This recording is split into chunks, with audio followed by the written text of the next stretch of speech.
Hello? What up? There we go. Yeah, I think I'll be editing that little bit out. All I heard was feedback, so I didn't say anything. Uh, I got Mark Goddard pointing at both sides. Well, the ring girl is ready. mm-hmm. As it looks like we're still alone, I'm going to fast forward it to 4:40. Okay, I will let you know. 5, 4, 3, 2, 1, 10, 9, 8, 7, 6, 5, 4, 3, 2, 1, and here we go. Okay.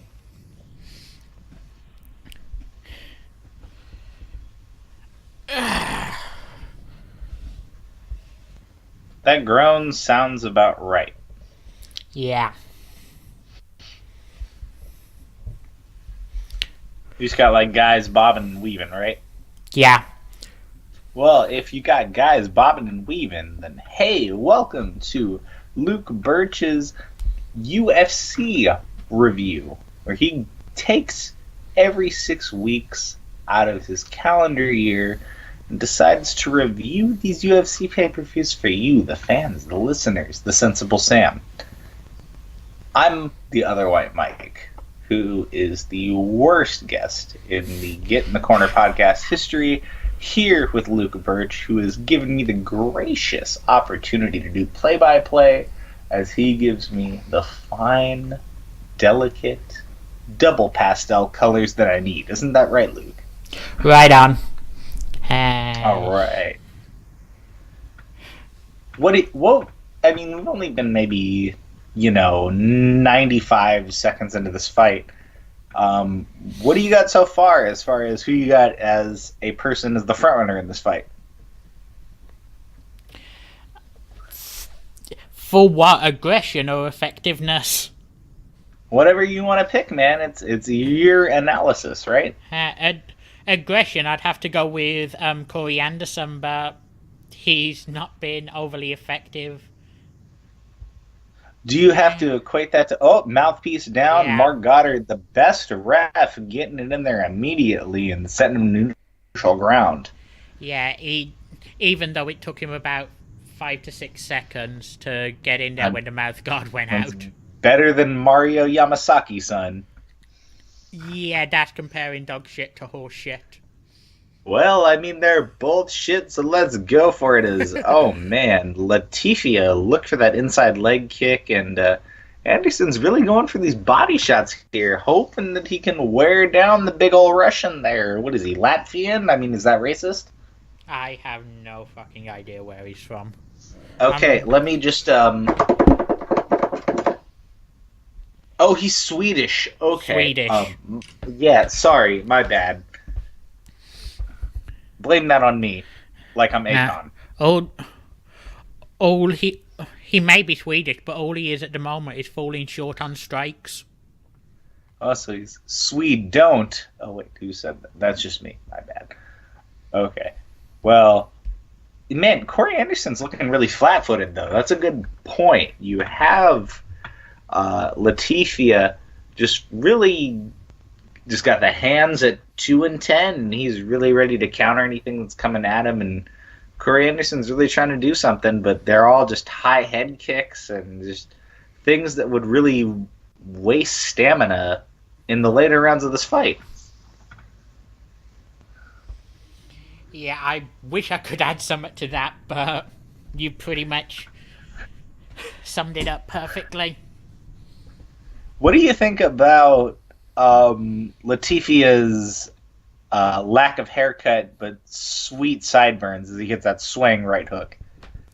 One thing I will give him, at least he has better sense with facial hair than that fucking ref earlier on. Oh, he leaned in and Anderson, he's not really showing his own here. I think you might be right. If we're doing a battle of facial hair, I think if it counts as a 3-round contest, I think Latifi is going to walk out of here 30-27.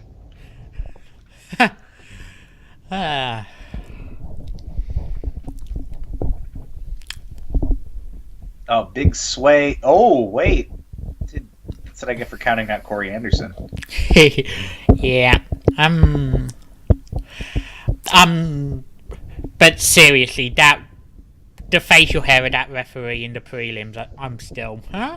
Oh, Mike Beltran. He's the Yeah. bearded god. I love it. Ooh, big double uppercut by a man. I almost called him Volkaniskov, and that would have been racist. Um, Yeah, that was his uh, fight. but I agree. The Mike Beltran beard hair. That's great. The double braid all the way down to his knees. It is a little ridiculous. I agree. It's fucking distracting. Yeah, but thankfully he's reffing and not in the fight. Otherwise, he might be like Bianca Belair and try to hit Daniel Cormier Yeah. with his beard whip. I'm trying to watch the fight, and all I can see out the corner of my eye is the fucking referee fucking dragging Just him his beard. spinning in a circle, Yeah. twirling his beard braid. Yeah. Here we go in the replays. There is, man, big leg kick by Erie, and oh man, a 2-hit combo. He ducks under one and hits him with another 3-hit. Corey Anderson is really looking weak here, but that's how Uriah Hall looked in his prelim fight. And man, he ended up getting that guy with that one punch. So you got to be careful with the UFC. It really is it is like boxing, where it really is a puncher's chance. Mm-hmm. This is where I'm going to lay out. I'm going to let Luke Birch throw in his opinions. What I did want to point out to anyone who is unaware, which will be anyone listening back on YouTube, I'm sure you'll remember me covering Wilder versus Fury that ended in a controversial draw. Well, if you were unaware, a second fight between the two of them has been sanctioned by the WBC, and of course, I'll be covering it. And I just managed to waste 30 seconds of round number 2 with that. That's totally okay, because we're looking at 418 here, and big old leg kick by Latifi. And again, we're back where we started from, like it's a 1978 Discos hit. Latifi is really doing the octagon control big time. Tell me at 4 minutes flat. Right there. Okay. 358, 357, 356. Okay. He's got him in a suplex, and he's going to flip him up. Nope. And Latifi is going for the double leg, but man, he doesn't really know what he's doing. The other guy's got his arm. Corey Anderson's really trying to flip him into a Kimura, but he doesn't have quite the technical ability. Yeah. Oh, look at that. You see Latifi going in for the double leg of some kind, trying to flip him into half guard, single leg. Nope. Good grab, and wow, good stuff there by Corey Anderson, and a knee, and we got both dudes on standing. Look at that. Wow. Yeah. You guys are really good at the clinch defense.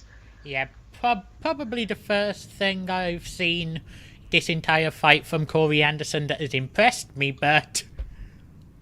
I mean, to be fair, that clinch defense isn't something that you can, like, just learn. It's something that's an innate ability when you're on your back and you realize that either the back behind you or the ground behind you is your evil playing field. Even playing field, excuse me. Or evil if you're crazy like The Undertaker in 04. I enjoy it thoroughly, and man, this has been a good fight so far. I don't know, man. It's just Latifi is really showing these scary white dudes in MMA. They know what they're doing. And of course, my shit's not working now. Oh, there we go. 246. Boom, back to live. 246. I'm sorry. I ruin everything. I'll pause it at 2 minutes. Boom, boom. I will try to fill time to show you what I'm reacting to. And boom, there's a big uppercut there by Anderson. They both are sprawling out in the middle. And Anderson clearly has the octagon control. Is going for the jab there and keeping him on the outskirts of the octagon as we're looking at 2:20 left in the third round. What the actual bleep? This is why this is tough to do. Why are you so rude? Why you gotta be so rude? Oh, come on, man.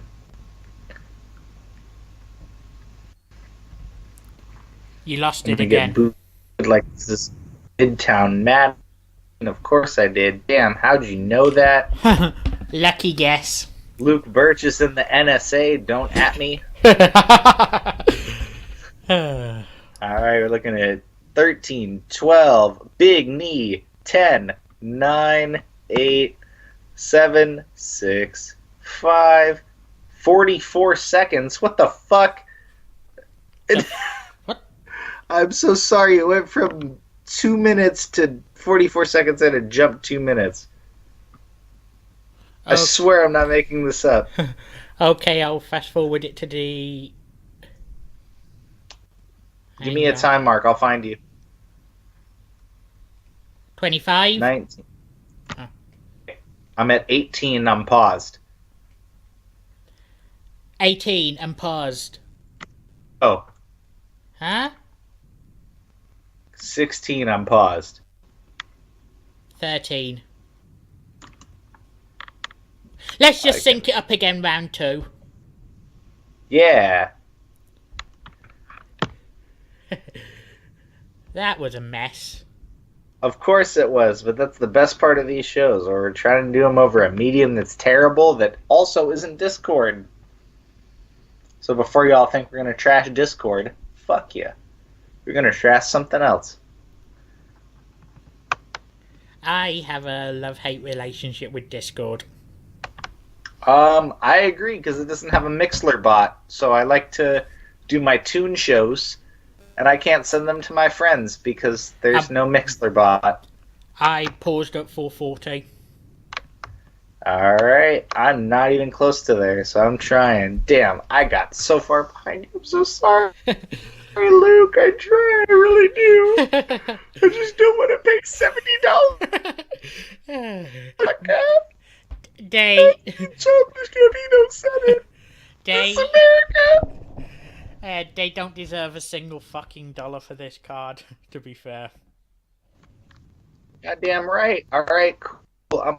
I'm 55, 54, 53, 51, 50, 9, 8, 7, 6, Royal Rumble, 4, 3, Big 2, 1, 0, for 39, 38, 37, 36, 35, 34. Let's keep it going. Because these dudes are literally just moving around like it's fucking Houston Alexander versus Kimbo Slice. Holy shit. Speaking of which, let's just... I don't even have to talk about this fucking fight because it's terrible. So let's do our own show, if that's okay with you. Can I ask you, like, random interview question? Do as you please, pal. I mean, it's totally up to you. That's why I'm asking. Because, like, this fight sucks dick. Do you agree? Yes. Okay, cool. So, what made you decide that you were into combat sports? I don't know. I honestly don't know. I've just loved boxing. Do you think it had something to do with, like, your... I'm sorry, go ahead. I've just loved boxing for pretty much all my life, and boxing eventually transcended into mixed martial arts. When you first realized that the future was mixed martial arts, what was your general resistance to the transformation of the sport? I didn't have any resistance at all. I still love boxing. Boxing is still my #1 combat sport. But that's what I'm saying. So, like, did you have a general resistance because you had people telling you that you needed to watch MMA even though you were watching it because you're clearly someone who is educated in the field of fighting? No, I never had any issue with that, no. Yeah, this card is starting to look cursed. Oh man. You're cutting in and out, brother.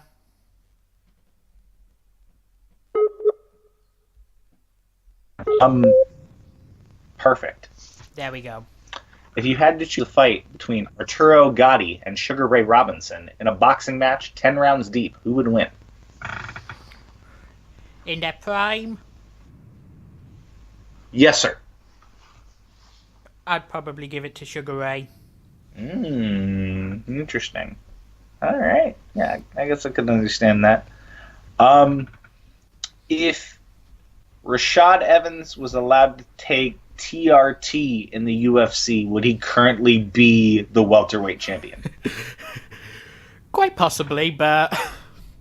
Who do you think could actually give him a whooping if Rampage was on TRT and in the welterweight division? If Rampage was on... If Rampage were juicing and in the welterweight division, I think he'd be dominant. Do you think anybody remotely close would be able to do anything to him?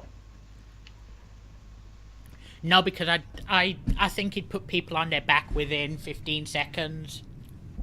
Okay, Night, so I if George St. Pierre takes an olive oil bath 2 days before his fight and has to fight Rampage Jackson, maximum pride fighting Rampage Jackson, for the welterweight title, who wins the title?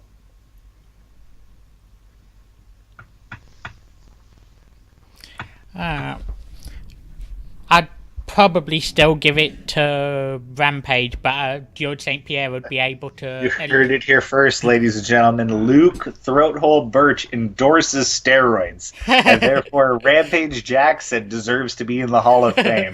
Tweet him at Luke Throathole Birch, number 185 fan, if you think that Rampage Jackson deserves to be in the UFC Hall of Fame. He's right? Rampage Jackson, he's the best. I'm not endorsing steroids. I'm just saying with him on. You heard it here first. He is not endorsing steroids as these two dudes on steroids hug each other.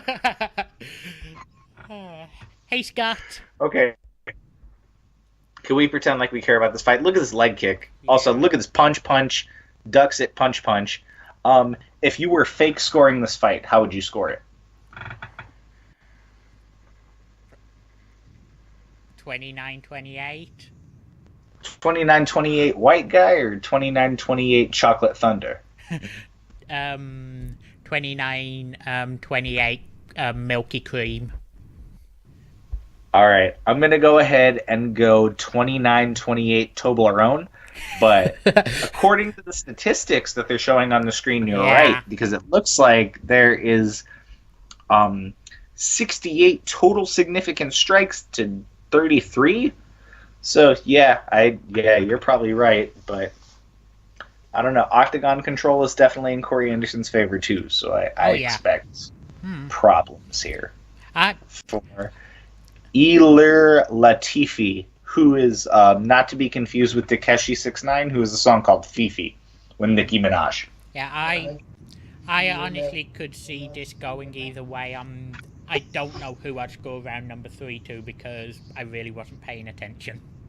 I don't blame you. I was asking you like crazy, stupid interview questions. I was like, hey, if you had to like pick between like Randy Orton in 04 and like Eddie Guerrero in 06, who would win? Orton in 04 because he's not dead. How dare you? Orton's career in 04 was super dead. Did you see he had a cross body as a finisher? Fuck out of here. Oh, man, look at that. You were right. No. Yeah, I was wrong. See, look at that. Corey Anderson taking the dub. Big time unanimous decision. Joe Rogan, do you want to do a fake interview here? Yeah, I want to do a fake interview here. I'm taking over for Luke's show. You know what I'm saying? I'm talking to the side of the mic because I know all these people on here is seeing me. That's right. I put my hand up, and I put my hands up in the air sometimes, like I'm Tayo Cruz. Both hands in my feet. Yeah, that's right. Look, we're gonna look up and look. You're really jacked, dude. How are you so jacked? I don't get it. Yeah, I took all the steroids. Oh wait, shout out to John Jones. Look at this body kick. Yeah, I got him. I flipped him over. Look, Mark Goddard was even scared. Look at that. Boom, big heel in the side of the face region. I'm going to give him a big cheekbone implant. Boom. Dr. Miami, 1-2 to the dome region. You know what I'm saying? Nothing's going to stop me from going higher up. I got the longest win streak. How you going to stop me? I don't know how we're going to stop you, but, like, tell us. How are we going to stop you, man? Look, if you had an athlete that could stop you, how is this going to go tonight?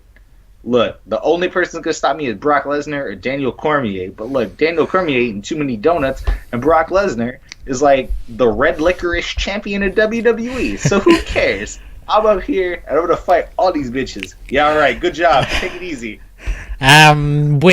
With the majority of guys in this sport, I assume if USADA actually did their fucking job. Look at that. It's Travis Barker from Blink-182. It just takes some time. A little girl, you're in the middle of the weight. It's Christian Yelich. Wow, he was actually the National League MVP. Yeah, thank you. And it's number one, Brian Ortega, baby, from L.A. with the arm cast on it.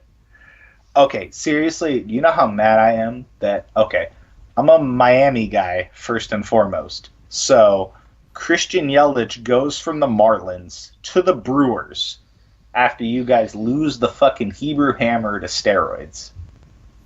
And I'm just like, yeah, well, whatever. Yelich is alright. He's a slap hitter. And I watch him hit fucking like almost Ichiro levels. And it's just like, I've never been so mad at these. And what's even worse is David Sampson is unapologetic about selling the team or getting the team anywhere near somewhere where they can trade Yelich. And just, it's upsetting. And that's why I don't watch baseball anymore. As I told you, like, I watch everything except fucking baseball, because the Marlins have bleeped me in the bleep 7 times. Dude, if you want to fucking swear, just go ahead and fucking swear. Well, but it's a specific type of bleep. That's why I said that, because it's a compound swear. Go right ahead. I can't just say that they fucked me in the ass with a sandpaper dildo, because that's see, you're not allowed to look. No, But yeah, they really got me. The Heat did that to me too, because I'm a big LeBron guy. But that's something. Why am I complaining to the guy from England about fucking LeBron?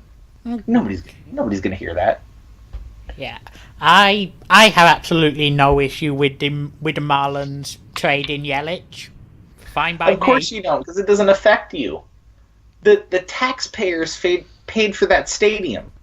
So imagine that you got an extra $200 taken out of your check every month for the next 18 months. Because where are you from? The England area? The Blackpool motherfuckers decided they wanted to make a soccer stadium, and they took it out of your taxes. And then imagine if you go because the team is bad. Imagine you go and you're like, I'm ready because I paid for this. And you go, no, actually, just kidding. The team is fucking terrible. Or it could be that I don't have a problem with it because I'm obsessed with sport in Wisconsin, so him going to Milwaukee. Okay, so you're you're the exception to the rule. But other people in your area that specifically rooted for their team is because of where they're from, that could be different. Mm-hmm. And that could be a big problem. And it's the problem I have is I'm from Alaska. We can't root for anything up here. There's nothing here. Seahawks. The Seahawks. Thank you, Matthew. You're right. We should root for the Seattle fucking Seahawks. Oh, good heavens, have mercy. Well, I mean, we got a deep attachment to the. That's my little brother Matt, by the way. If he chips in, you hear him in the background. We kind of like our grandparents are attached to the Seahawks, but like that's about it, really. We're just like, why? Why would you be attached to the Seahawks? They're kind of just okay. Well, they won that one time in 2014, so you should like that. And then then failed to run the ball on the 1 yard You line. should also like Green Bay because they won the first Super Bowl. You should also root for Green Bay because they won the first Super Bowl. See, yeah, And- he gets And it the fourth in one. the same way And- Lou gets it. They won the first, second, 31st, and 45th. Okay, Luke is helping you out. He said they won the first, the third, the 31st, and the 45th. No, Oh, right. the first, the second, the first, The second, and the 31st, and the 45th. Mhm. Excuse me. The third was the Chiefs. You're right. Yeah. But I don't want to admit that on camera. But anyway, I'm gonna play another quick song. Let me get a quick I'll drink. hit my mute button on Skype. Hold on, that might fix it.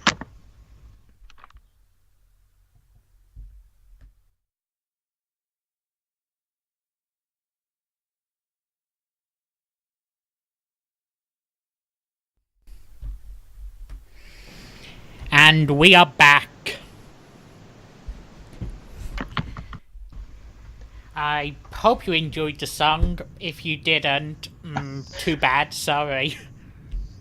It's probably my fault because I talk over things. No, I had you muted during it. Perfect, thank you. Because we got Michael Chiesa. Hey, look, the other white Michael Chiesa versus Carlos Conduit.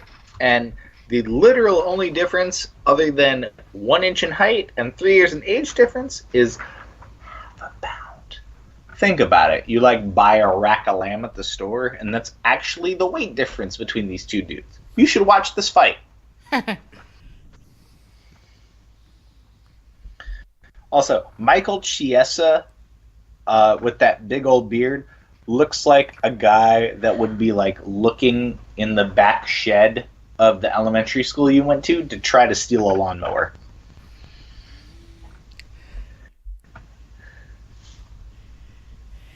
Hey, Luke, Evan. what's going on? I'm fine. I didn't know if you were finished or not. I mean, it's your show, boss. You can always cut me off whenever and be like, "You're fucking smacked. Get out of here." Just lay out.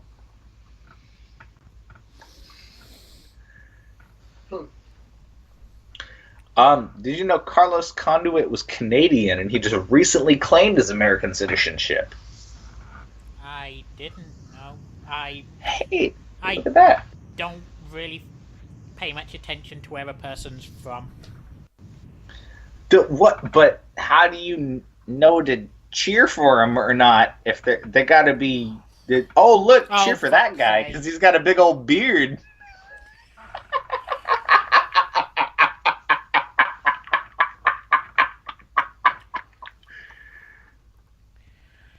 I mean, that's Luke's favorite.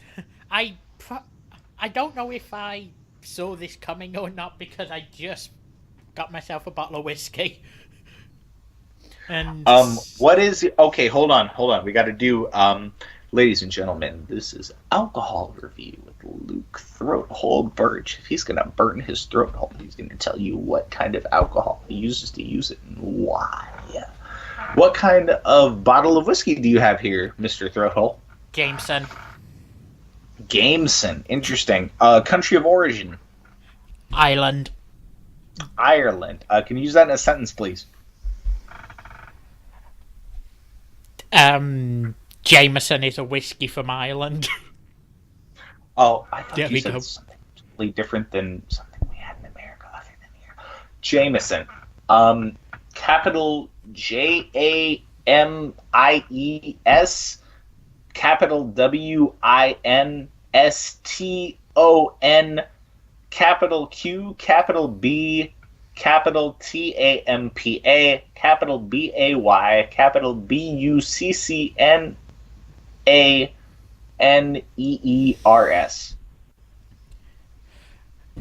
But anyway, as we're doing that, yeah, where did that go? 340 here in this Conduit fight. you got it as them just pushing each other against the cage, right? Yeah. We got a nice clinch kickboxing fight, which if you're a K1 fan, strap in. This is going to be your favorite fight of the night. Yeah. Man, look at that. Wow, actually, you know what? Chiesa is doing a great job of looping his knees into the chest of Conduit and making sure that he isn't able to, immediately push to the ground. Yeah. Half guard if he's able to wrap his leg around. That was quick. Fuck. That quick? I'm sorry. I didn't know it was that bad. Anyways, we're going to keep it moving. Nah, I just kicked the bottle over. Oh, come on. That's like Jameis Winston. And... No. It was just a bottle of Coke. Oh, okay. Well, you know who the better bottle of cola is RC Cola.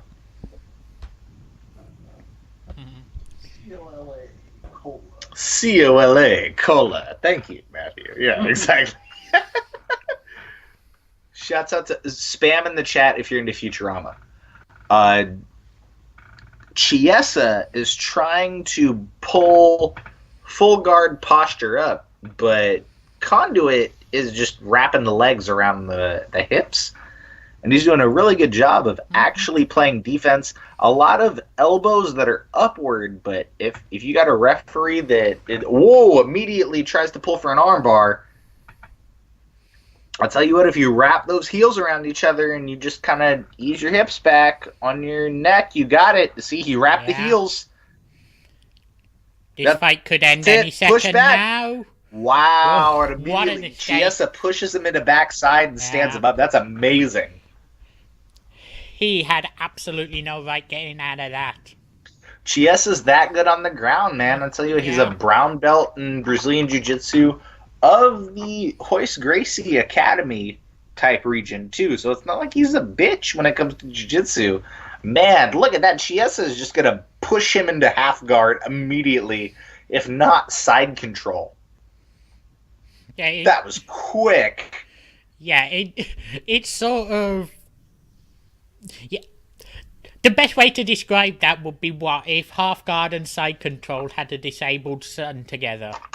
Half guard. Side control. I mean, who said that? Oh, wow, look at that. He's going for the heel hook. Chiesa, flip around. You got the Indian Deathlock. Nope. Conduit going for the figure four. Flipping it around. And, Conduit with those elbows. Big, looping hooks right to the face of Conduit. His pretty beard getting jacked the F up. We got 15 seconds left. Come on. All right, I'm going to do it for you. All right, and we got 9 seconds. Wow, Fireman's Carry flips him over. Crucifix pin. 1, 2, 3. And he got out of it. That's it. He flipped onto his shoulder, and we're both going to go in the corner.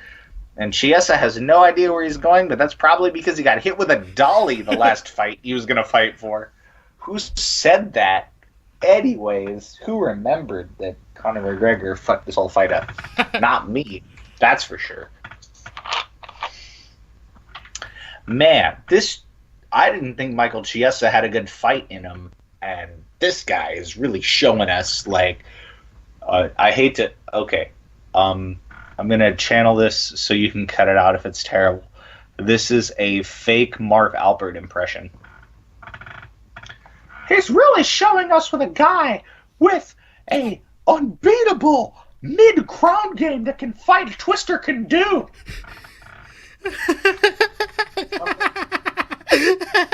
Okay, now hold on, because Luke is laughing his ass off, and you're the one over there like, oh, that sounds like Mickey Mouse. Oh, he's really showing us what a guy with a fucking cannon in his chest can do. That's different, as we have the Skycam inspired by Vincent Kennedy McMahon. And they're both spouting up. This is gonna be good. Can we just lay out and let them go? for the second round. Punch in when you want, Luke. This is going to be a good fucking... I'll let you go. This is too good. That first round definitely made up for the shit that was the last few fights.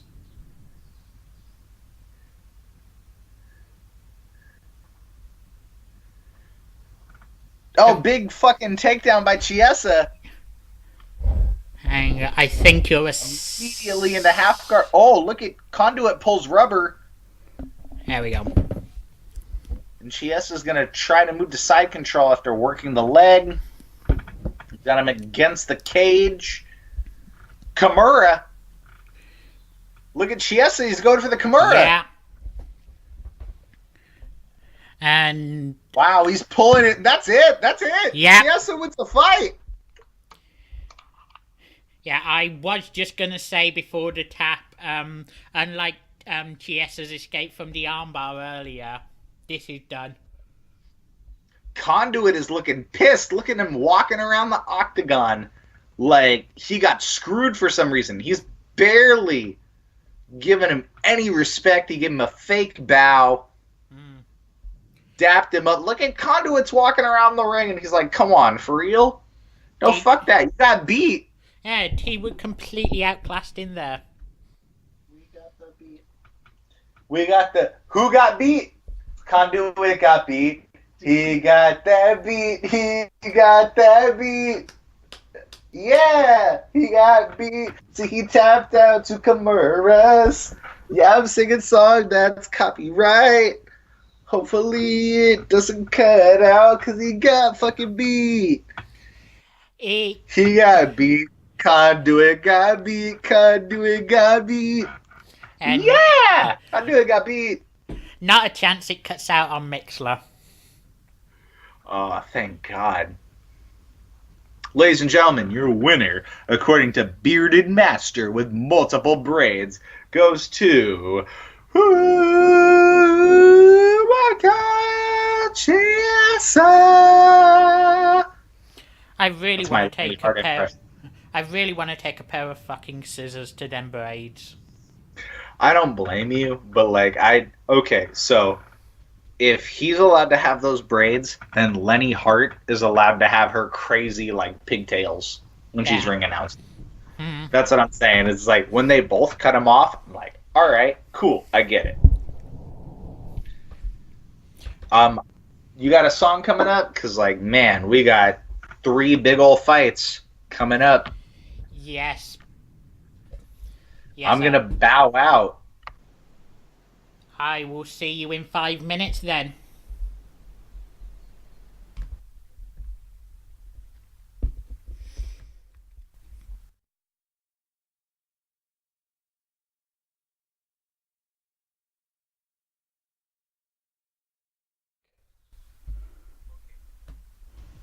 And we're back. I probably should have left that song till last to see it out and wish you all a happy new year, but fuck it. And we're back. And I forgot to mute the Mixler. What were you saying just before we came back up anyway? That's totally fine. So do you guys...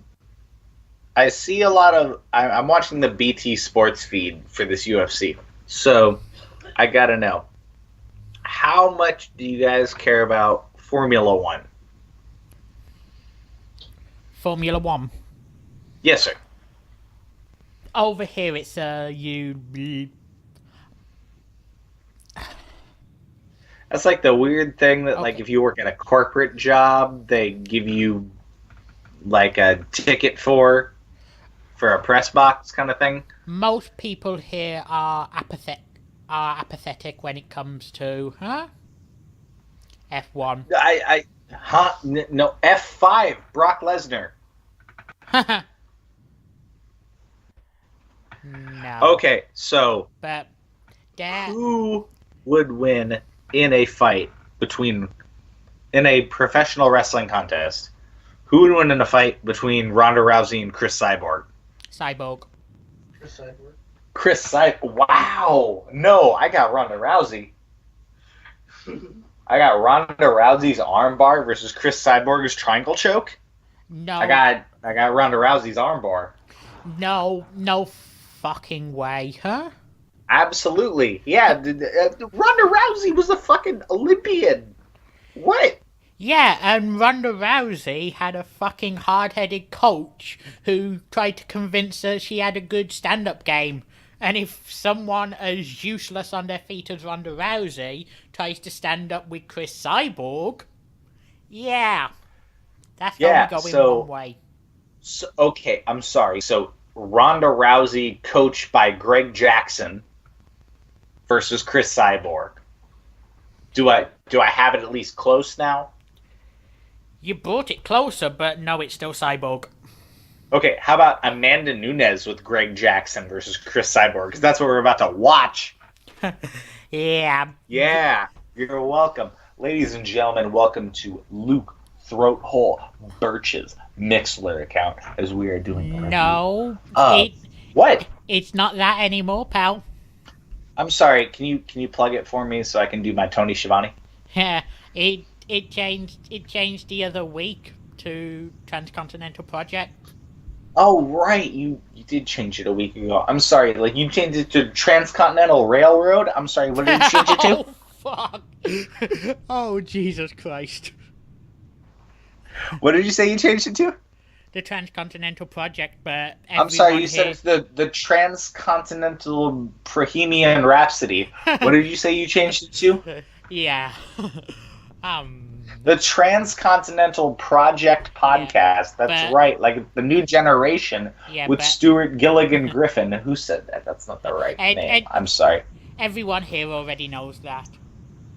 Okay, so I'm just gonna like triple plug it just in case Evan Hill's here and he needs to follow it because I know he's like late to following stuff. I'm not gonna call him on it because I'm bad at it, dude. But like, come on, Evan.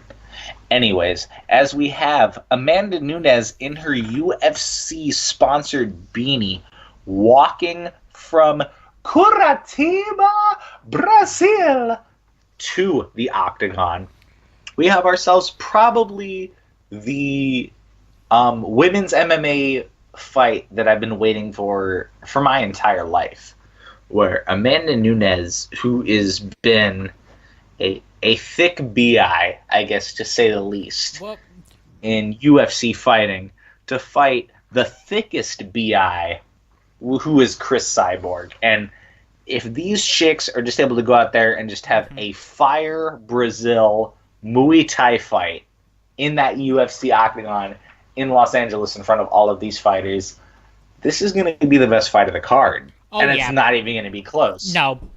Now watch that this fight has been so hyped up that it either finishes within a minute or bores the living shit out of everyone.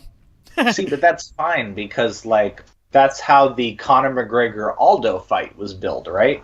Like, you slapped $70 on the table because there was an off chance that Conor McGregor was going to go in there and just hit Jose Aldo with a one-hook shot in his chin.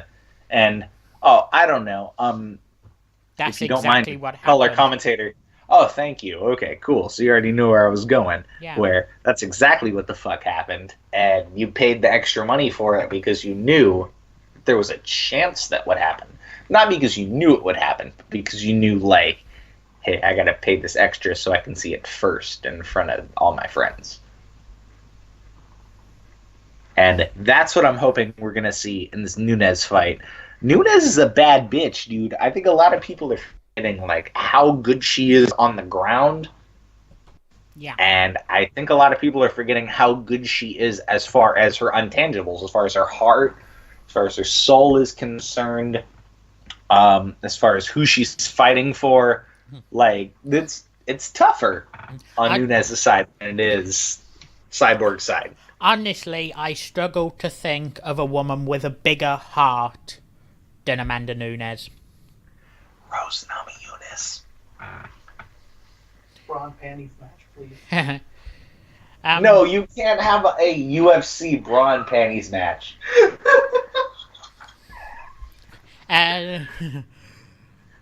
And Look at Cyborg. She gets the Goldberg entrance. Look at this shit. Yeah, she looks like a fucking man. Dude, and this is why I was so excited for Cyborg to come out of Invicta, because I knew that she would fuck some people up. And I was worried because they made a weight class after her. But I hope she fucks some people up.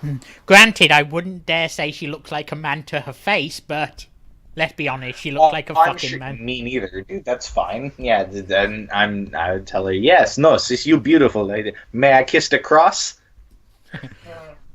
But that's fine. If you could have a bra and panties match in the octagon, can we?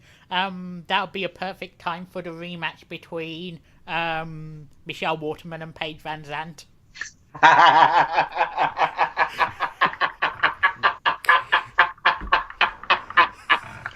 Yeah, either that or you have what's her name come out of retirement, Misha Tate. Yeah. Yeah, exactly. Yeah. But anyway, I've just put a link in the Mixler chat box. Everyone should go follow it. That's right. You always gotta make sure you on Mixler, because at Mixler, I hate to say it and put the heat on him, but like no rules apply. Like, come in Mixler, say whatever you want. We won't judge you. And we might check you if you say something like homophobic or some shit, but like, come on through. And if you want to hear the if you want to hear the post show to this card, you're gonna have to follow that link. That's totally fine too, and I will actually post the extra link to make sure that everybody gets in my region, because my shit has been like off. It's got like 3 different usernames, so I make sure we get the right one when I'm posting it. And I will actually be hitting my home people in Alaska to listen to it, because I plan on throwing some random, oh my god, it's Halle Berry! Oh, Lord! Oh, no! I'm sorry, I'm American. Shit, talk, please. Okay. But we just got Cyborg pacing up and down like the ugly bitch she is, with her arm up in the air. Cyborg comes in 3 years older, same height. Nunes has 1 pound weight advantage, as she also has a 1-inch reach advantage with a 69-inch reach. That's not the only 69 I'd like to know about with Amanda Nunes.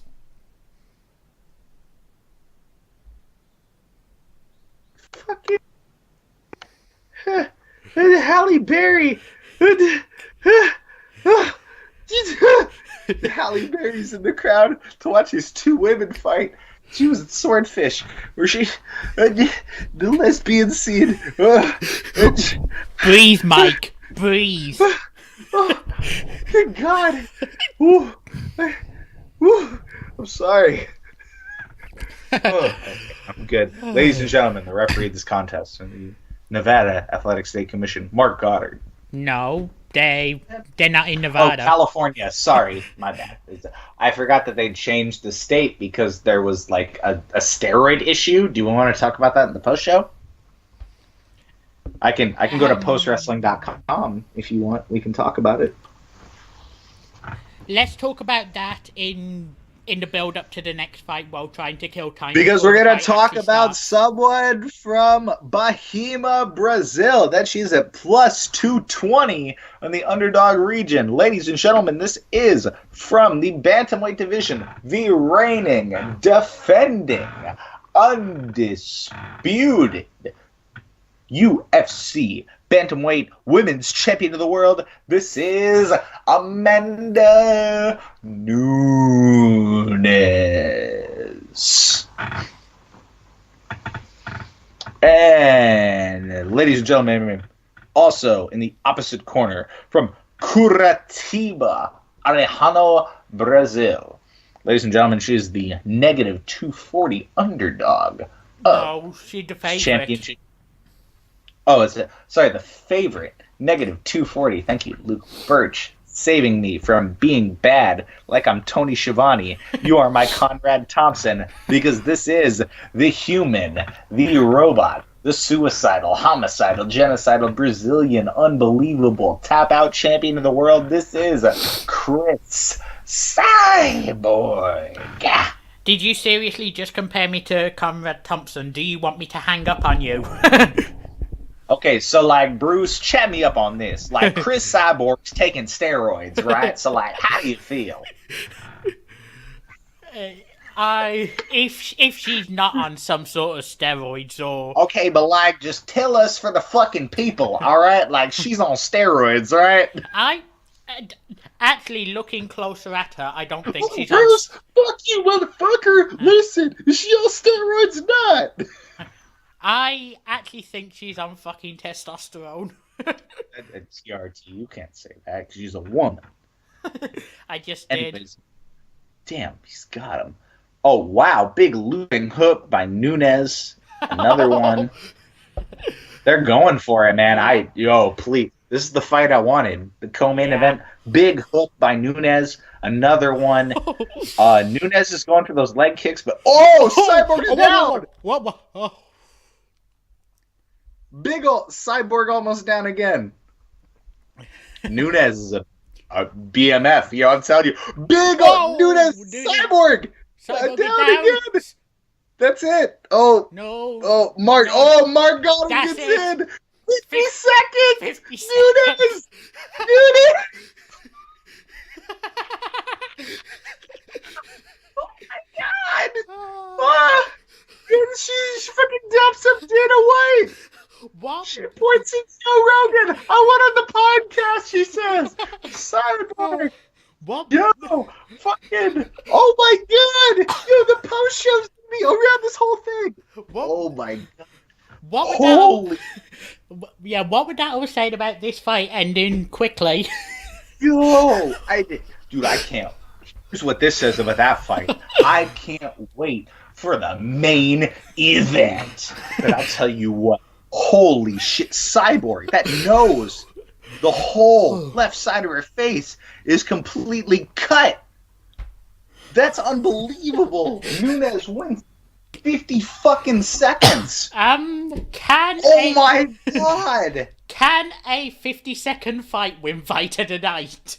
It's not even a 50-second fight with anything that's actually technical. It's 50-second fight, knockout, overhanding loops. Dana White has the belt in his hand, and he's ready to put it around the waist of Amanda Nunes because she fucking deserves it.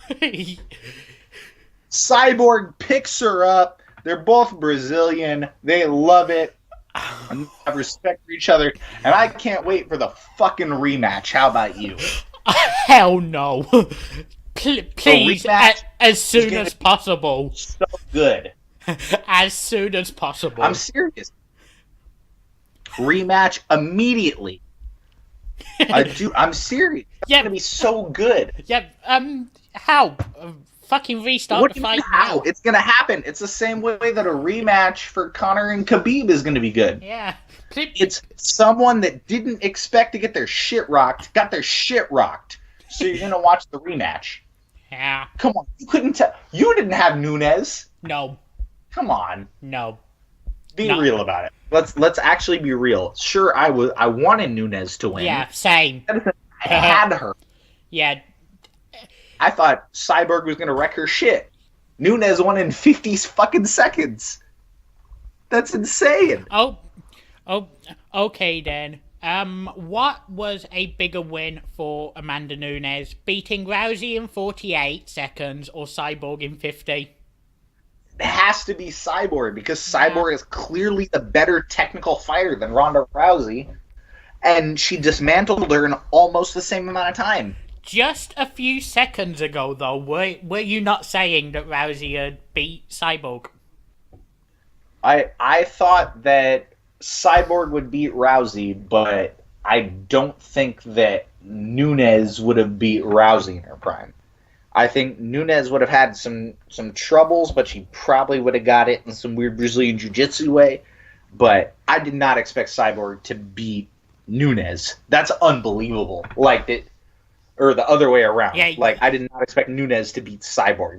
That's ridiculous. Nobody expected that. No. But Not a chance. I'm sorry. Look, she's running around with both fucking titles. Can we just watch her run around with both titles and fucking hug her trainer?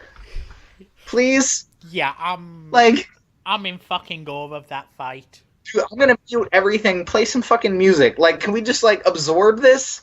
Yeah, I don't think music is needed for another couple of minutes. Let's just sit back. Stay quiet. Hell, even if it's dead air, just enjoy this moment.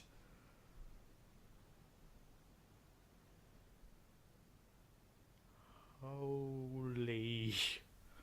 Oh shit, sorry, 51 seconds, but... Wow.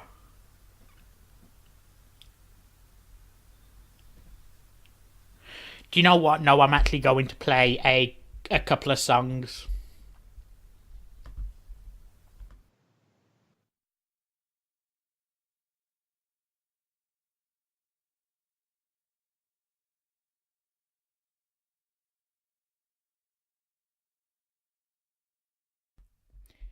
Oh, did I ruin it? And we are back. I hope you enjoyed the song, but if you didn't, nothing I can do now. Well, songs. I had to play two to let that last fight sink in. Holy shit was that. That was good shit, right? Yeah, like that 50 seconds. I mean, I know a lot of people. Okay, so I'm gonna ask you, just off the rip. I know a lot of people aren't big fans of the slow fight finishes where it's like it's only a minute or whatever. You like those, right? I'm fine with them. I just don't like it when they are the main event. If that makes co-main like that, I'm fine with it. I just like to see at least 3 rounds from the final fight. Do you do that only with fights that aren't predetermined, or do you also do that with like predetermined? Like, do you do that with WWE pay-per-views as well? Back when I used to watch, I used to feel the exact same. Okay, so I guess there's 2 questions here that are in the interview status. Yeah, just give me a long main event. Are you? Oh, okay, cool. That makes sense. So, like, you're gonna watch Wrestle Kingdom then, right? Yeah, I'll watch Wrestle Kingdom and then leave wrestling again for another few months. That's my guy. Hey, that's fine. Yo, dude, go until Dominion. Whatever. Watch New Japan and watch NXT. I don't care. Yeah, that's why I'm asking people. I want to see what people are into. Yeah, I've not watched a So that's second... cool. Where? Go on. One more time, boss. Yeah, I've not watched a second of wrestling since the NWA 70th anniversary show. Okay, so you've watched All In and you watched the anniversary show. So that means you haven't seen War Games? Correct. I would recommend every match that isn't the War Games match. Okay. I'll I know that sounds like rude because it's like, hey, fuck the War Games match, but it's like, no, for real. Like, watch every match that isn't the War Games match. Okay. Like, you get Johnny Gargano versus Aleister Black. You get a tag title match with like the people you watched in New Japan. That's like Bobby Fish and Kyle O'Reilly, or Roderick Strong and Kyle O'Reilly, whatever. Like, you get all the people you watched in New Japan. And then on top of that, you get guys that you watched in PWG in the main event. So it's like, whatever. It's shit you watched in 2014, so watch it again. You liked it then, why wouldn't you like it now? Yeah. Yeah, just give it a try. That's all I ask. Yeah, I needed a break from wrestling, but I don't blame you. Fuck Braun Strowman. Who said that? I watched hey, at least Braun has good taste in football. I watched All In. Wasn't that great? No. Please tell me you thought it was... What?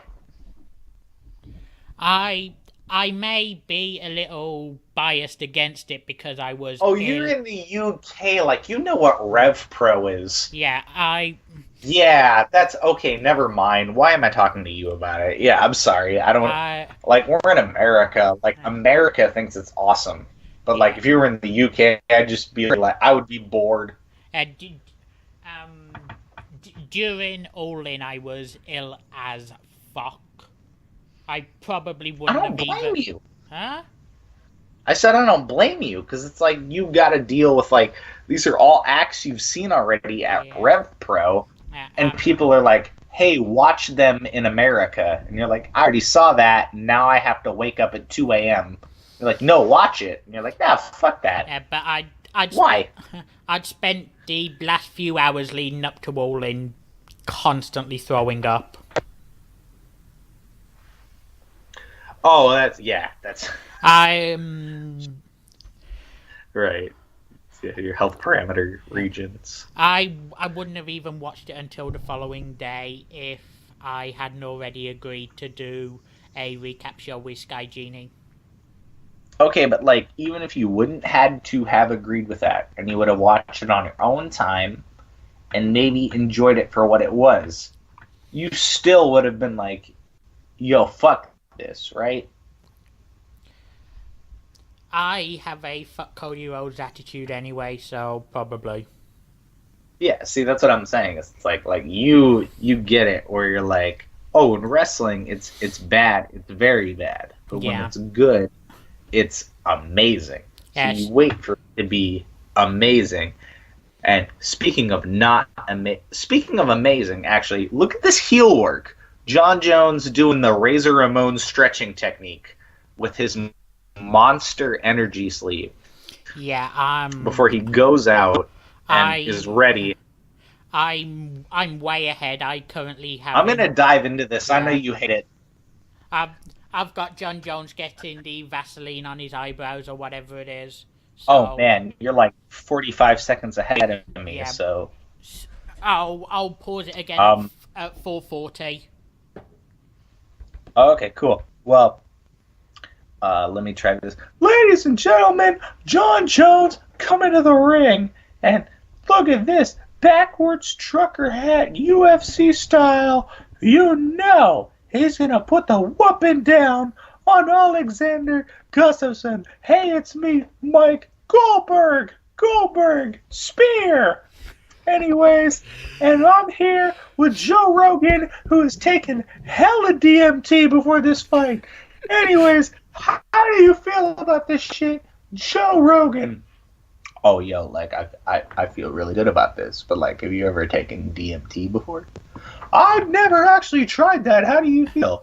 So like, if you grind up this cactus, you end up with this amazing putback in this little like aguacate. I guess that's what that called. Like the Mexicans call it that. I don't know. I only do it in Arizona, but you flip it around and you do that, and it's just like amazing, beautiful stuff you feel. And it's like you're only like 25 years old. You're John Jones. You can get away with like putting anything in your lungs. You know, you put that shit in your lungs, and it stays in there for 18 months. Everybody will be okay with it because it's like just the minimal amount of shit that's allowed in your. Who said that? It's the minimal amount of shit that's allowed in your lung region, and it's like, look, this guy that's over there that looks like, hey, Uncle Felix, I'm not your uncle. That guy is gonna help you, and look, he's gonna slap his thighs and slap his legs, and oh yeah, baby, and one punch. Brian Pickett is going to come out there and slap you in the face. And that's how you're going to be able to do everything. And Houston Alexander, yo, look, see, he's putting that on your eyebrows. And he's got like the Daddy Yankee. He's like, "Quanto le gasolina?" But jumping in, I'm angry now. Is it because of all the Vaseline? No, guess who's the referee for the fight? Is it Herb Dean? No. Is it Dan Murgliata? No, it's that jackass who I want to take a fucking pair of scissors to them fucking braids. Oh, fucking Mario Yamasaki. Yeah. I, Oh man. I, Oh no. I'd rather have Mario Yamasaki reffing this fight. Who do you have reffing? Who's reffing this fight then? The jackass who I want to take fucking scissors to them fucking beard braids. Oh no, Mark Beltran's reffing this fight. Oh no, I love Mark Beltran. Come on, why you still mean to Mark Beltran? He's no Mario Yamasaki. Mario Yamasaki's actually endangering these fighters. Mark Beltran's okay. He's no Mark Goddard, but you're right. Hey, at least Yamasaki is better than Steve Mazzagatti. Okay, yeah, sure, but like, I mean, come on, you're literally like, hey, look, Dan Sullivan is the, come on, like, what are you doing? Yeah. Yeah, Dan. And Hockley is the best NFL referee. Like, what are you doing? I'm sorry if this offends anyone, but comparing Yamasaki to Mazzagatti, that's like comparing fucking someone who's a little bit fucking. You know what it was? It was when, like, you yelled at Mario Yamasaki, and you're like, Mario Yamasaki's a dee-dee-dee, and then you're like, yo, the other guy's a dee-dee-dee. Yeah, you're like, you're still calling them the same thing, but, like, hold on. I'm sorry if this offends any of you, but Yamasaki and fucking Mazzagatti both fucking retarded. Dude, they're both bad. It happens. You gotta deal with, referees I paused at 4:45. that have a long amount of time. I paused at 4:45. Okay, cool. I'm not even close. They're still doing ring entries. All right, so I'm gonna do my bad. Oh wait, he didn't even do that yet. My bad. I'm sorry. This is the introducing first. Fighting out of the blue corner, this man is a mixed martial arts fighting from Stockholm, Sweden, weighing in at 204.5 pounds. Fighting out of Stockholm, Sweden, this is Alexander Gustafsson. And there's some hot blonde chick holding up the Swedish flag, so good for her. Oh man, of course it would be nothing up at this time, because it's the last fight that matters before the fucking goddamn bitch ass post show that I have to do on my mixed layer. Because, okay, so here we go. I will yell at you about this as, no, I don't want it on auto. I want it on lowest quality possible. Get out of here. Boom, boom, boom. Ladies and gentlemen, are you ready? Are you ready? And here we go. Ladies and gentlemen, wow. Immediately, John Jones hits a crouching lion pose. I call that the Simba pose. Just 50 seconds in. 49, 48, 47, 46. As they group, John Jones with a knee. 43, 42, 41, 40. 39, 38, 37, 36, 35. Luke, what are you feeling? Hey, you went way past where I was paused. I'm at 4:23. 4, 26, 25, 24, 23. There we go. Boom. 22, 20, 2019, 2018. Oh, big low blow by Jones. And Mike Beltran yelling at him. And here we go. We're moving, and we're for 2019, 18, 17, 16, 15. And here we go. We keep it moving, and it's 4:10. It goes across the clock. 5, 4, 3, 2, 1. UFC banner. It's covering the clock. Okay. So here we go. You're good. Keep it going. You're probably right. I'm going to keep talking. Man, big overlooping hook. They're purposely blocking the time for people like us who are trying to cover this fucking sport and we don't have credentials. That's fucked up. 3:34, 3, 2, 1. Okay. This is John Jones' first fight since 214, isn't it? It was 214, wasn't it? Yeah, actually, I mean, he might have fought before that, but I'm not entirely sure. I know 214 was Cormier and Jones. Oh, you're right. Then that was the last one. But Because that was back when we were like, oh, Cormier's a bitch. And it was like, yo, he gave him a concussion so hard he made him cry. Why are you an asshole? But anyway, yeah. Speaking of John Jones, what do you think of the effectiveness of USADA when it comes to testing athletes? It is what it is. I mean, USADA is the same governing body that tested the Russian Athletic Commission. So what can I say about that? That's how it is. But I think it does what it does to make sure that the United States' best athletes are competing against other countries' best athletes. Yeah. That's how it is. But this has been... Gustafsson is really trying to do his work here. It's not working. I honestly feel sorry for everyone else on this card, with most people boycotting the card simply because John Jones is on it. That's fair. Yeah, and I also feel sorry for the people boycotting it as they missed that Cyborg Nunes brawl. I'm not even going to call that a fight, by the way. I'm not even going to call that a fight. That was two people just throwing fucking haymakers at each other. Right. And one of them landing. Gustafsson's trying, but you can see he's kind of limping on his front leg there. And it's if Jones is able to actually go in there with the oblique kicks or the calf kicks, that could be a problem. Yeah. And hopefully if Jones does go for the low leg kick, hopefully it's checked and his leg goes Anderson Silva on him. Right. One can only dream. But if you have July 19th on UFC Fight Pass, you get Henry Cejudo versus TJ Dillashaw in the UFC Bantamweight Championship. Maybe in a catchweight division.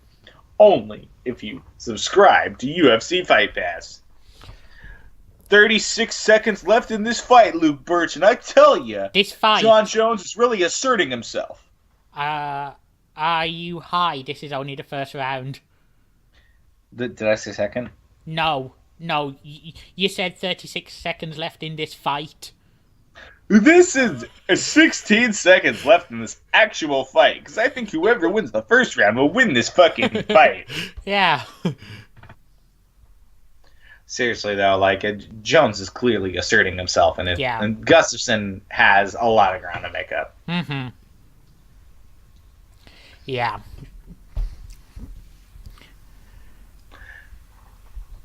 That first round was one-sided. Look at this big knee by Jones right there in the stomach region. Oh, and another big one in the knee.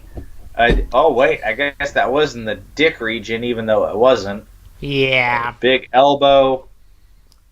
Big roundhouse kick. You see John Jones is corner man has the La Parka t-shirt on, or a Denzel Curry shirt. I don't know what that is.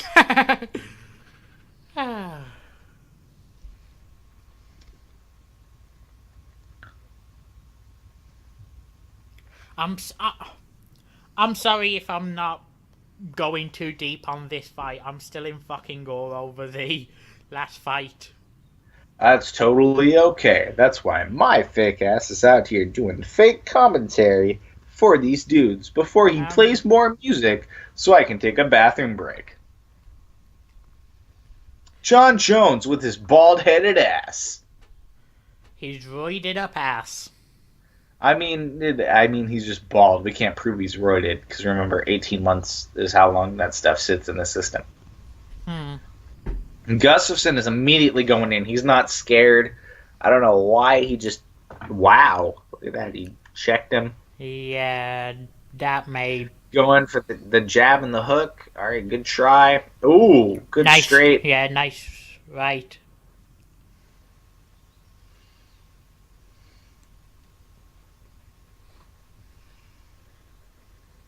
As you can see, John Jones trying to work the body. It's not really quite able to move or work in his favor. Ooh. Over the top doesn't work. A big kick. I'm sorry if I sound stupid here. I haven't really been following news on this card. Did John Jones break his foot going into this? I'm not entirely sure. I'd have to look that up. Yeah, cause he got he's taped he taped some of his toes together as if as if one of the toes was broken.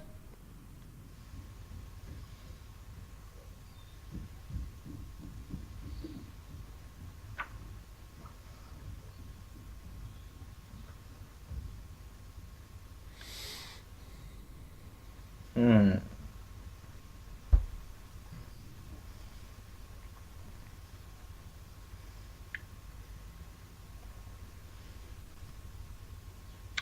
He said he had a shin splint in his fight. Yeah.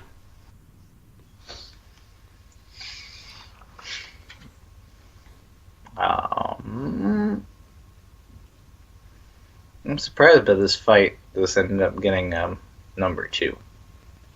Oh, wait, who got poked where? John Jones says he got poked in the eye. Go in your corner. Let's see.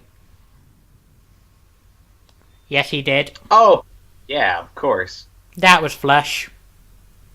I mean, as much as I hate the guy, yeah, that was rude. What was worse, that or whatever happened to Kat Zingano earlier on? I mean, I think it was about the same, honestly. That sounds weird to be like, yo, it's the same, but yeah. Uh-oh, here comes the doctor. Can you see? Can you see? Yeah, I guess he can see.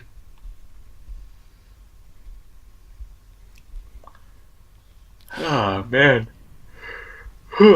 Yeah, when it comes to actually reffing a fight, this guy's good. This guy's good, but fucking hell is he distracting. That beard, man. You just can't seem to handle it. I can't fucking cut it.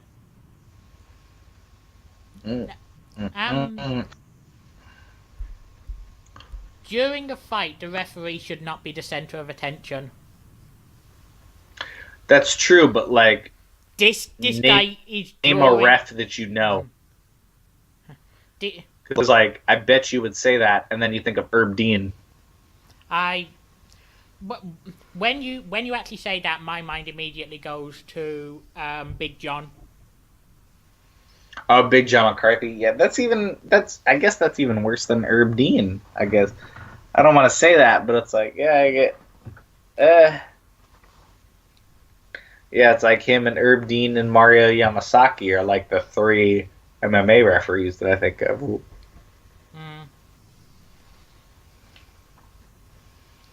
Man, really... And as I was saying earlier, anyone who's ever listened to a single Dana White interview knows who Steve Mazzagatti is as well. Yeah. Easy. I even forgot about him. Like, damn. That there's a video online of Dana White ripping into Steve Mazzagatti for 9 minutes straight. It's probably one of the funniest things I've ever seen.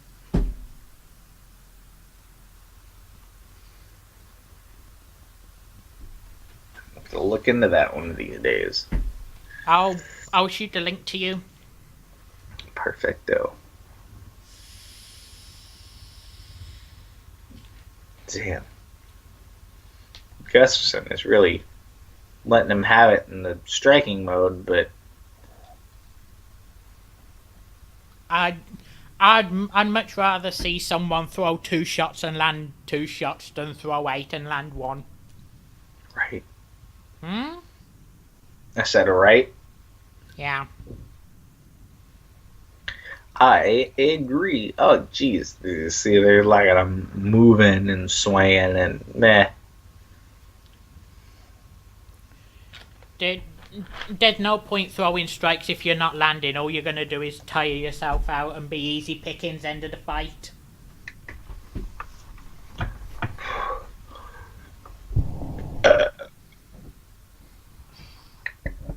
One would hope, but with John Jones, like it's kind of like that's always been a guy that has been just throwing punches all over the place.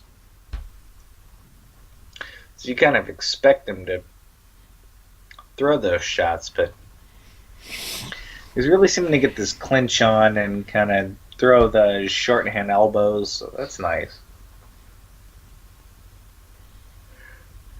Ooh, big.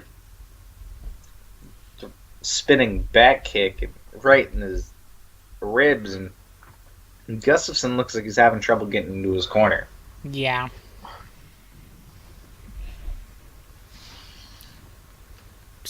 I'd probably say that was a slightly better round for Gustafsson than round 1, but still 2 rounds to 0 for John Jones. Yeah, that would make sense. I don't see Gustafsson winning any of these rounds unless he gets this round coming up. One can hope, though. Yep.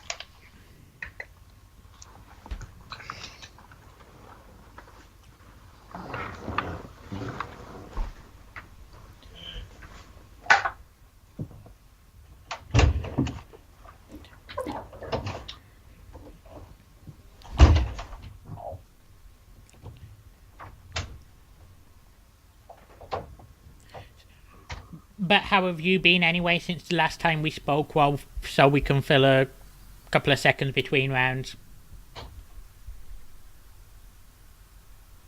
Mike? Okay. We're underway with round 3 anyway. Gustafsson continued to advance on John Jones.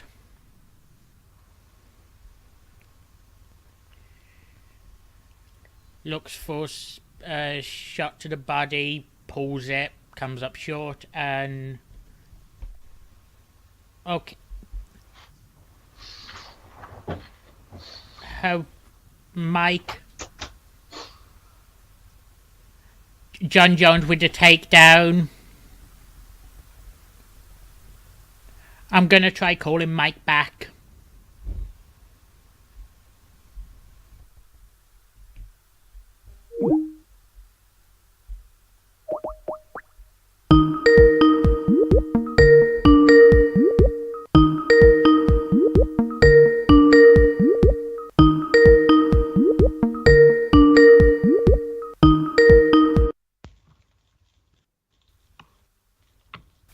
Hello?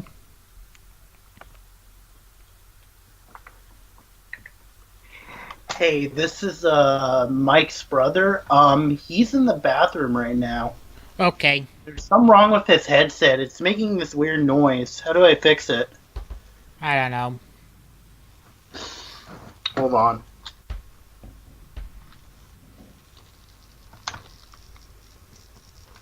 What the hell? Fucking shit.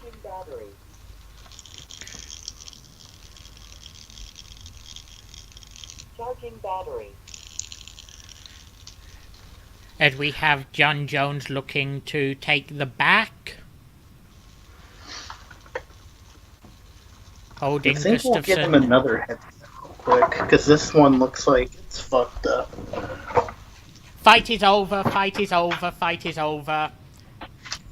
John Jones wins with a ground and pound to the side of Gustafsson's head. While he has control of the back.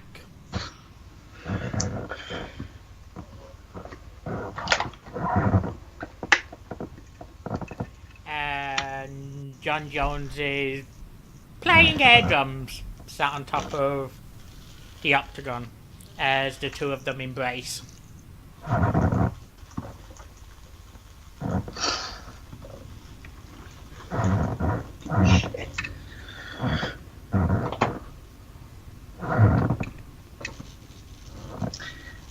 think there might be something wrong with the mic. I don't know what the noise is. We'll see when he gets back, okay? Yeah, I'm not hearing nothing serious in terms of feedback or anything, but...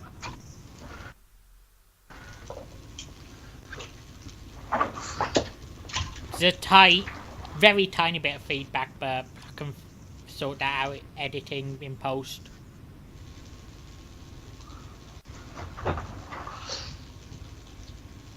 Well, I probably can't, but I can at least try.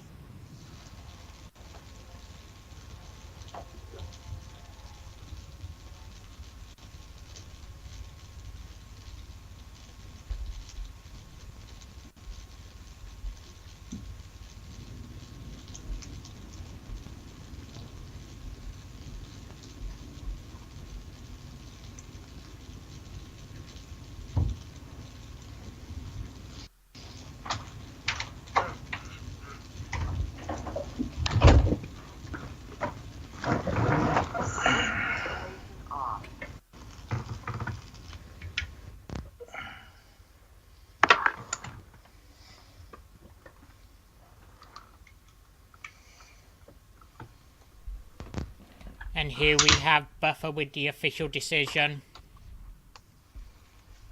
What? Huh? Huh?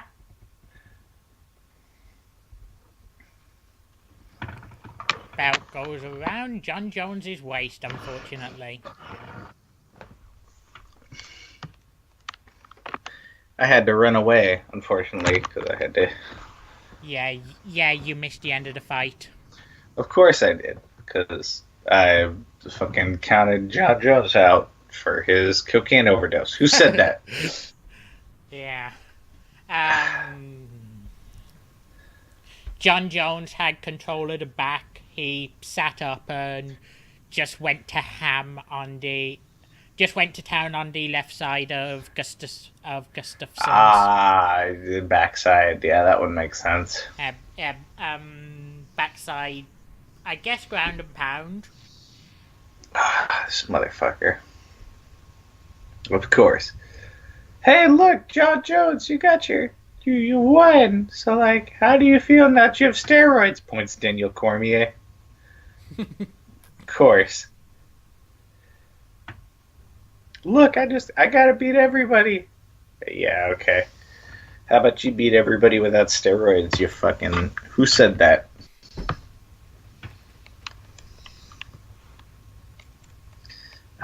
Fuck him.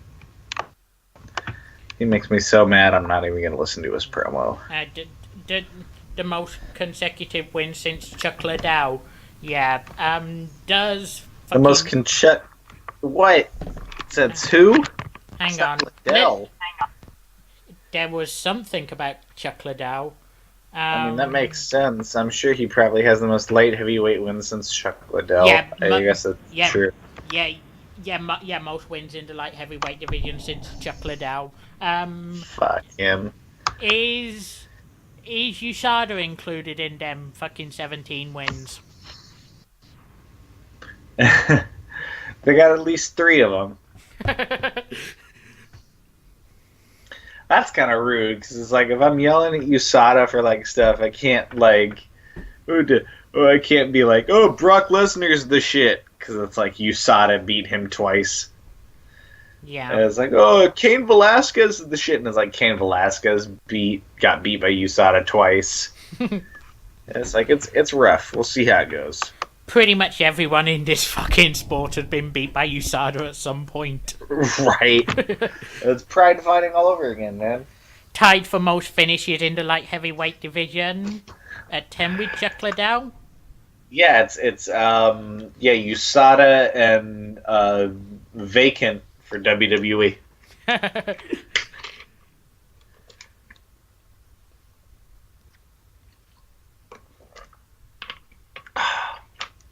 All right.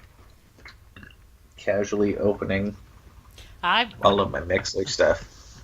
I'm scared to make my views on Josh Jones known. John Jones. Yeah. I honestly don't. Why was I thinking of the fucking shit safety from the second round? Yeah, I Josh Norman. Yeah. I'm I'm honestly scared to make my views on John Jones known because heaven knows in the day and age we live in today, someone would probably take it the wrong fucking way. I think it's different though, where it's like if you can actually say that. Oh, jeez. If you can actually say That dude's been busted that for roids too many times and should be fucking banned for life. exactly, but I mean, who says that? That's unacceptable. All right. Recordings. No monitoring. Yeah, how let me know when you're ready to go and I'll play a song to close this broadcast out and we can then jump onto yours, okay? Go for it. You ready?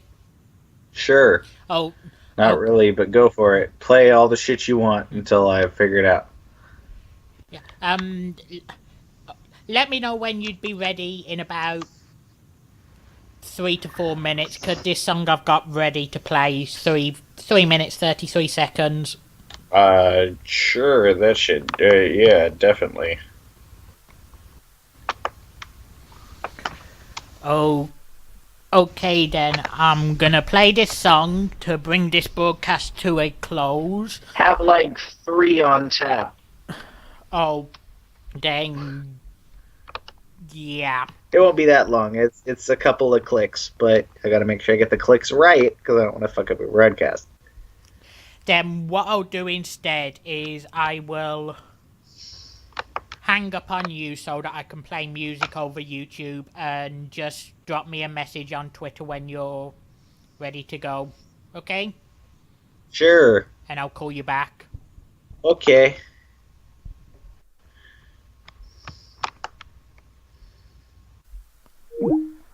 Okay then, let's start off with this and play music for as long as needed.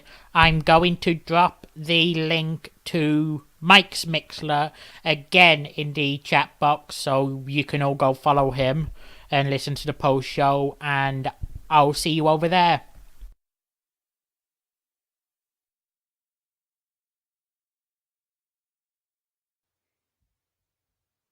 Well, here I am talking for my own personal bad dead air transition for a guy that actually is doing real podcasting. It is me, the other white Mike, bothered by bothering everybody. Dude, I've done one episode of an actual show. I mean, that's like more than one episode than I've actually done. Anyways, How can one episode be more than one episode? I mean, because, like, I've done 0 episodes, so...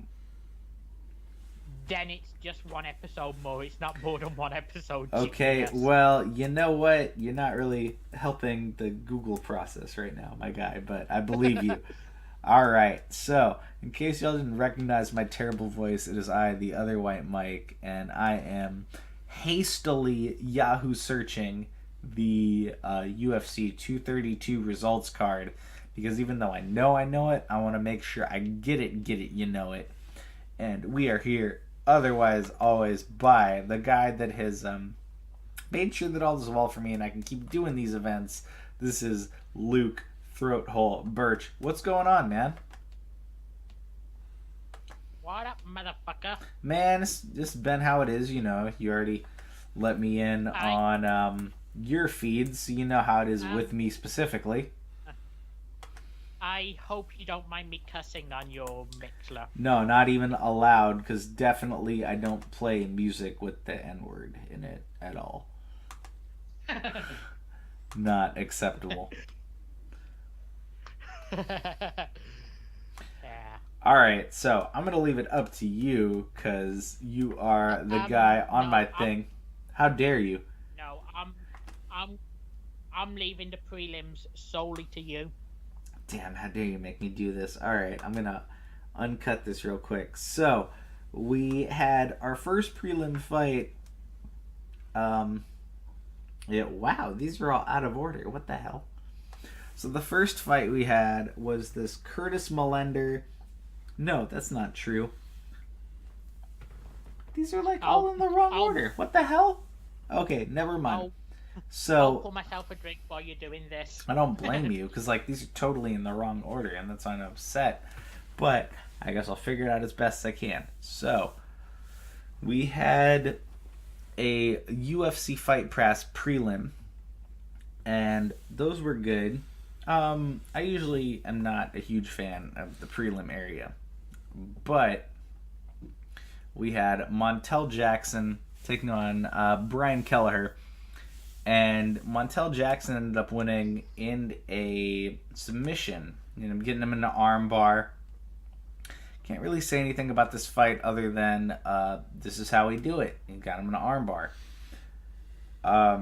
Curtis Melender won a decision against, how do you say that? Sailar Bahadurazda. I'm the last person you want to ask about pronunciation, pal. How do you say that again? Let's air you out and just have you try it. Okay, Sila Bahadazarada. See, you're about the same level as I am there, so that's Yeah. totally fine. Excuse me. Melender really was out there. Did a good job fighting him for the first 2 rounds. The third round, I'm going to call him SB, came in there and really tried to put elbows on him and make sure everything was tough for him, but that wasn't going to do anything. This is where I kind of actually tuned in to the fights in the prelim area. Uriah Hall taking on Bevon Lewis. Man, Uriah Hall. If you've been watching Uriah Hall's career, you've been kind of following him since he was 14-8. And you've looked at his last couple of fights and you've gone, man, this is a guy that put one away, but also should have put the other one away. And he really has been fighting recklessly and throwing all of these spinning attacks. And you got to make sure everything is good for them. And this guy, Bevon Lewis leaned in,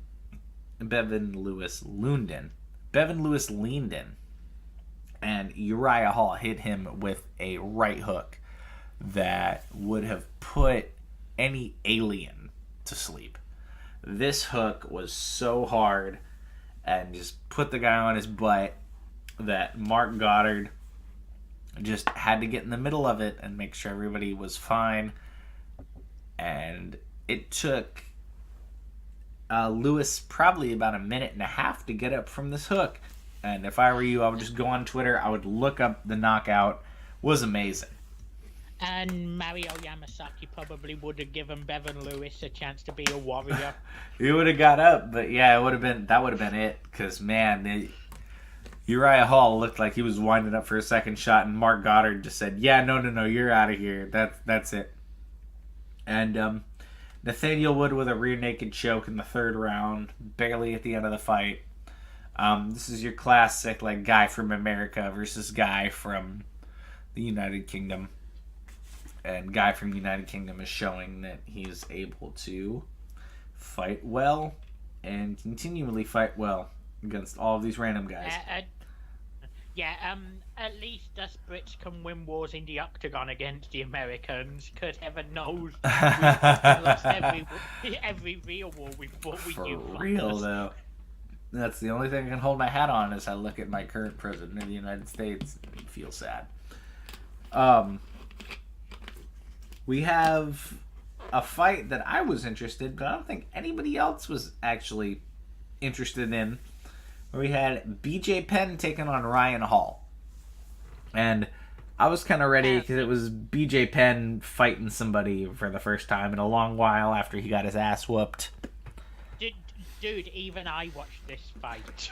And, of course, we both probably looked at our television screen in the same amount of shock as, I did. I thought BJ Penn was totally going to win this fight, but Ryan Hall ends up turning off of his back shoulder and putting him in a Mari roll and almost ripping the knee out of socket for poor BJ Penn. I honestly expected, and I'm not even bullshitting, I expected Ryan Hall to win this because BJ Penn's a fucking fossil.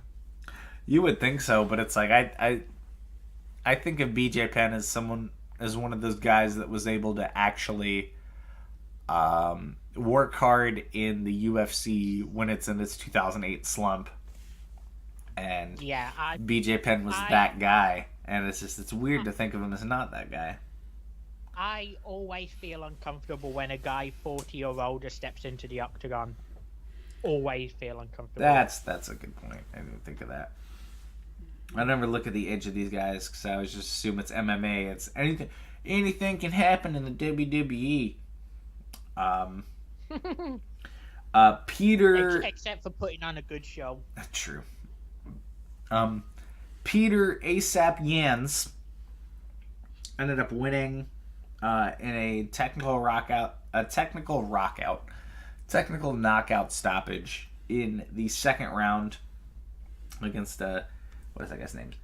Douglas Silva de Andrade. Douglas. And man, that was rough. This Peter guy was just on top of him, just putting him in half guard and punching him in the face repeatedly. It was just one of those fights where you expected the guy to actually be all right, and that was it. The fights that I started paying attention, I'm not even gonna lie to y'all, that's how it went. So we got Megan Anderson versus Kat Zingano. Everything's going okay with this fight. All is well. And then you see a roundhouse kick land. Kat Zingano grab her face. And that was the end of that. Kat Zingano ended up getting kicked in the head so hard that it was in her eyelid. It caused a triangle-like cut in the shape of a toenail on her eyelid. And Megan Anderson ends up winning the fight in 101 in the first round. Perfect. And there we go. Megan Anderson ends up winning immediately 101 in the first round.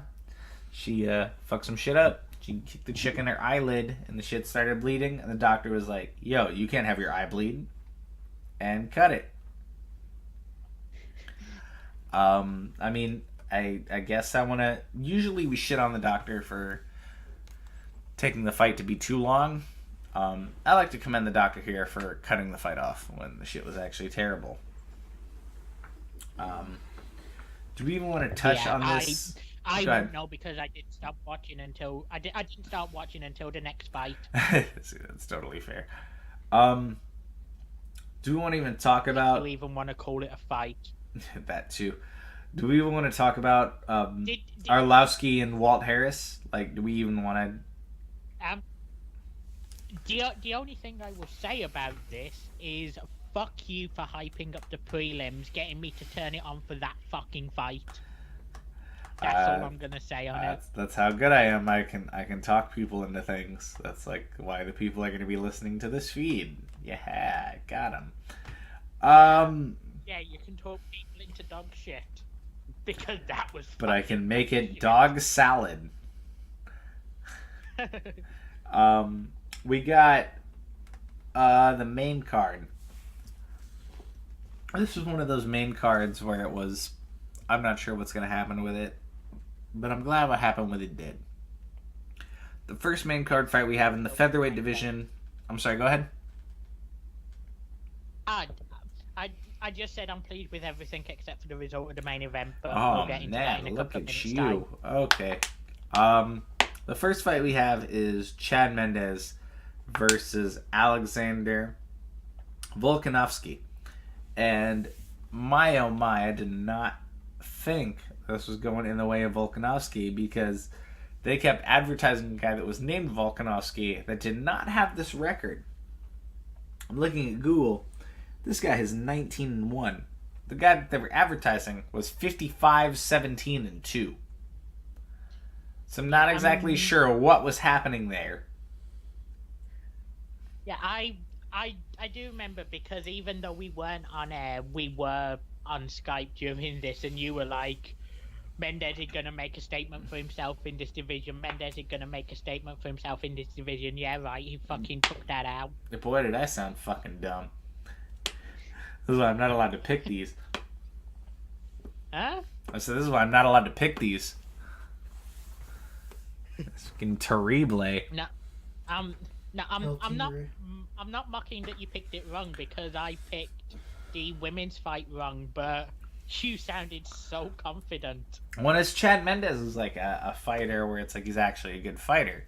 It's not one of these guys where it's like, oh, I'm gonna say that like Tito Ortiz is gonna win a fight in the middle of blank, or Houston Alexander is gonna win a fight. It's like, this is a guy that's actually good in his weight class. Yeah, exactly. Yeah, the only issue with this wasn't his weight class. Yeah, that's a good point, actually. That's what I get for fake paying attention. This is another fight that I'm going to just completely fucking gloss over. The light heavyweight fight. Corey Anderson versus Ir Latifi. Thought it was going to be all as well, but Corey Anderson fucked him up. They can't do anything about that. This probably would have been the worst fight on the card if you never had the prelim main event. For real, though. That's about the nicest thing I can say about this fight. And the next two fights, I want to do like this whole breakdown of them or whatever, but it's like really the next two fights are kind of ones that we just need to kind of scoop by them and keep it moving. No, I really want to go in on the women's fight. Okay, I will let you definitely have at it at that while I lay out, because these two I'm just kind of bored by. How the hell can you be bored by that women's fight? I will explain it to you. So, but first we have to have Carlos Conduit versus Michael Chiesa. So, Carlos Conduit is a guy that has been a long-term fighter in the UFC. And the guy that is Conor's training partner, or Khabib's training partner, excuse me, immediately goes in there, flattens him out, and just submits him very, very quickly in the second round. It's one of those fights where it's like I was watching it, and sure, I didn't expect Chiesa to win, but when you actually sit down and think about it, you're right. Big ol' yawn, slap your face, keep it going. Am I wrong there? You pretty much summed up exactly how I felt on that fight. Chiesa outclassed him. I want to know why the hell Carlos was complaining when he tapped out, but... Well, you know how it is, the California Athletic State Commission. They're rude. They bleep everybody up. The only question I have on that fight is why Carlos Conduit was complaining when he was submitted. It's got to be somewhere. There's got to be some rules. He's not allowed to poke me in the eye on a Saturday. We're looking at the co-main, which was honestly the fight that I think most people were looking forward to. And I was, at least. We're looking at Chris Cyborg versus Amanda Nunes. Technical knockout, 51 seconds into the first round. Luke, you have the floor. You say technical knockout, but there was nothing technical about this. These two were just throwing fucking haymakers at each other for 51 seconds straight. And the sooner we were saying during the actual card, the sooner these two rematch, the better.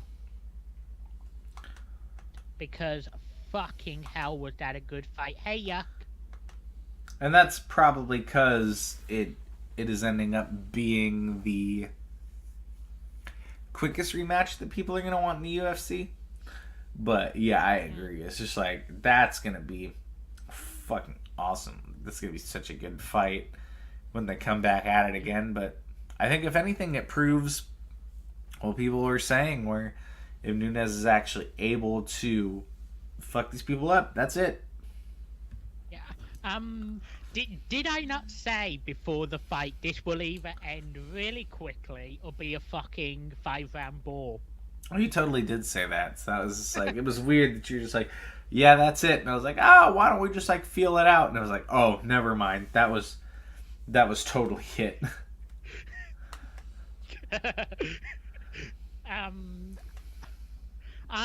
I feel weird giving fight of the night to a fight that didn't even go a whole minute, but if there's ever a time to do it, it's this fucking beauty on this underwhelming card. Well, that and a fight that you didn't see the Uriah Hall knockout, so I can understand why you would be like immediate to jump on that.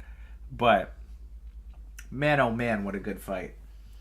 And I wish I had man, oh man, what a good fight for this main event here. But I'm really, the post show, I'm kind of checked out. I'm not gonna lie. It's just like, this was